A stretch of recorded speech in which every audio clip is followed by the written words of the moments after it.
So hello everybody, namaste and welcome back to my YouTube channel Job and Scholar. I'm Dr. Kamika Chaudhary and I'm an assistant professor in a government professional college. आज के इस video में हम बात करेंगे young professional की vacancies release की गई है from the biggest bank of our country, that is the Reserve Bank of India.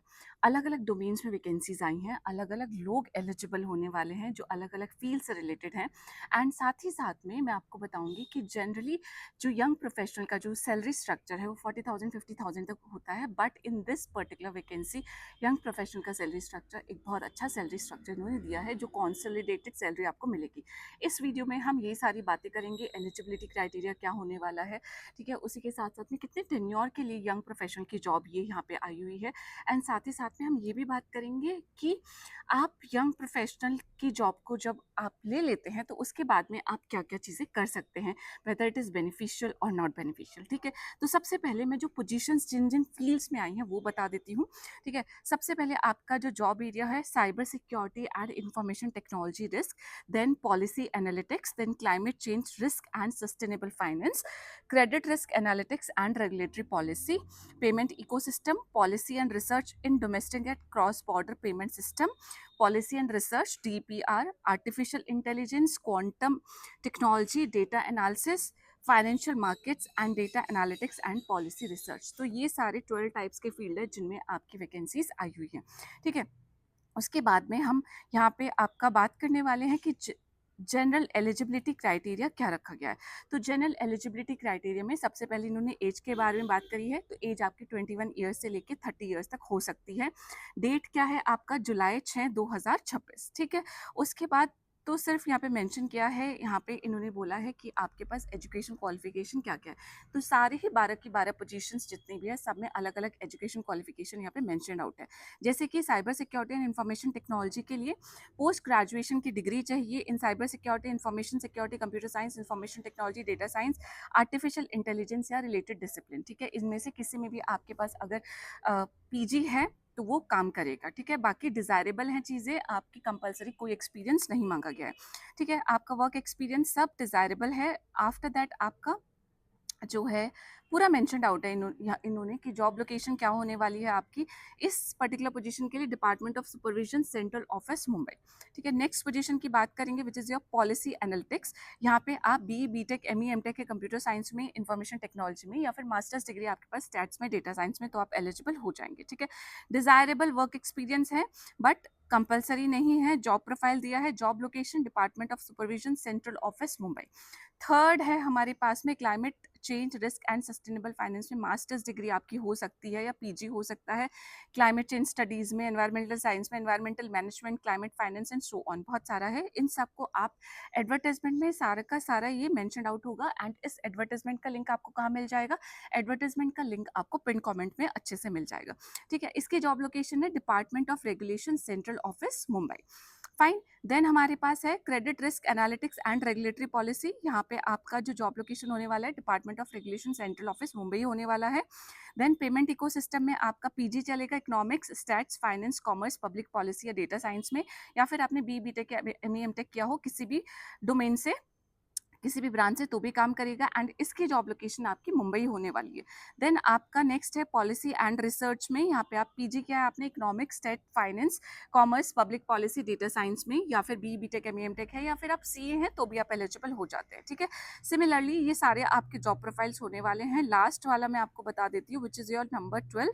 Number 12 में आपका है data analytics and policy research. Education qualification है बी टेक, एमटेक या फिर post graduate degree in maths, stats, computer science, economics या फिर data analytics with knowledge analytics with knowledge of basic statistical tools, power BI etcetera. कोई भी experience नहीं है, आपके पास ये सेंट्रल क्वालिफिकेशन है तो you will be good to go. उसके बाद नेचर ऑफ एंगेजमेंट लिखा है कि लिमिटेड टाइम पीरियड का ही होगा। स्टार्टिंग में आपको 3 ईयर्स के लिए as a young professional job मिलेगी। एंड इस टाइम पीरियड को कितना एक्सटेंड किया जा सकता है, 2 साल के लिए और एक्सटेंड किया जा सकता है, ठीक है। देन प्लेस ऑफ एंगेजमेंट आपका जनरली यहाँ पे मुंबई ही रखा गया है। टेन्योर ऑफ कॉन्ट्रैक्ट मैंने बता दिया है, अगर आप पहले जॉब छोड़ना चाहते हैं तो आपको 3 महीने पहले नोटिस देना पड़ेगा। वर्किंग आवर्स कितना है? The working days and hours of the YP will be the regular working days and hours, जो नॉर्मल किसी भी रेगुलर एम्प्लॉयज के होते हैं उतने ही। बाकी लीव्स का क्या है, पूरे कैलेंडर ईयर में आपको 15 दिन की छुट्टी दे दी जाएगी, ठीक है। देन आफ्टर दैट आपका क्या है, इसमें मंथली रेम्युनरेशन की बात करते हैं, 40, 50, 60, 70 हज़ार नहीं है, 1,50,000 पर मंथ का फिक्स स्टाइपेंड आपको इसमें मिलने वाला है। सो जस्ट इन केस आप लोग, फॉर एग्जाम्पल आपका फ्यूचर प्लान है नीति आयोग या किसी मिनिस्ट्री को ज्वाइन करना, तो उसमें ये यंग प्रोफेशनल का जो एक्सपीरियंस होने वाला है ये बहुत काम करने वाला है आप लोगों के लिए। प्लस जो सैलरी भी है that is also a very handsome salary, जो भी स्टाइपेंड इसको बोला गया है 1,50,000 per month for continuously 3 years, ठीक है। उसके बाद 2 साल और एक्सटेंड हो जाएगा, तो you will have the enough amount of time. कोई भी इसमें आपकी बाउंडेशन नहीं है, कोई भी कॉन्ट्रैक्ट नहीं आपसे फिल कराया जाएगा कि आप इतने 5 साल से पहले या 3 साल से पहले इस जॉब को नहीं रिलीज़ कर सकते, ऐसा कुछ भी नहीं है। जब आपके पास एक परमानेंट गवर्नमेंट जॉब होगी या कोई भी आपकी जो भी इच्छा वाली जॉब होगी वो आपके पास होगी, तो उस टाइम पे आप इस जॉब को किसी भी टाइम लीव आउट कर सकते हैं, ठीक है। बाकी you know about the organisation, you know about everything, ठीक है। तो ये इसमें आपको मेडिकल फिटनेस भी का भी एंड पुलिस वेरिफिकेशन, ये सब चीज़ें आपको इसमें करानी पड़ेगी, यानी कि आपको फिटनेस सर्टिफिकेट देना पड़ेगा, पुलिस वेरिफिकेशन का सर्टिफिकेट भी देना पड़ेगा। अब एप्लीकेशन प्रोसेस और जनरल इन्फॉर्मेशन में क्या क्या है, आप लोगों को एक पीडीएफ बनाना है, इसमें ऑनलाइन अप्लाई नहीं करना है, सिर्फ ईमेल करना है, ठीक है। पीडीएफ में आपका एक डिटेल करिकुलम वाइटे आएगा, आपकी एकेडमिक ट्रांसक्रिप्ट आएगी जिसमें आपके डिग्री सर्टिफिकेट्स, यूजी पीजी जो भी आपके पास, एक थर्ड नंबर पे स्टेटमेंट ऑफ इंटरेस्ट आएगा, फोर्थ नंबर पे एक सैंपल ऑफ एकेडमिक और पॉलिसी राइटिंग आने वाला है, फिफ्थ में एक रेफरेंस या recommendation letter from a professional referee, preferably from the candidate's current या प्रीवियस एकेडमिक इंस्टीट्यूशन और एम्प्लॉयर। एक आपको रिकमेंडेशन लेटर चाहिए, एक पॉलिसी राइटिंग का एक स्टेटमेंट चाहिए, एक स्टेटमेंट ऑफ इंटरेस्ट चाहिए, एकेडमिक ट्रांसक्रिप्ट और एक सीवी। इन सब का आपको एक पीडीएफ बनाना है। पीडीएफ बना के आपको इस ईमेल आईडी पे सेंड करना है, yphrmdco@rbi.org.in, ठीक है। अब जब आप ईमेल करेंगे तो ऑब्वियसली आपको एक सब्जेक्ट लाइन लिखनी पड़ेगी, सब्जेक्ट लाइन भी मेंशन्ड आउट है यहाँ पे, आप लिखेंगे वाईपी एप्लीकेशन, जिस कोड के लिए आप अप्लाई कर रहे हैं उस पोस्ट का कोड लिखेंगे, and you will also right the name, your own name, ठीक है, नेम ऑफ द कैंडिडेट, ये भी आप लिखने वाले हैं। पीडीएफ जो आप अटैच करेंगे उसका साइज 5 MB तक टोटल हो सकता है, उससे ज़्यादा उसका साइज नहीं होना चाहिए।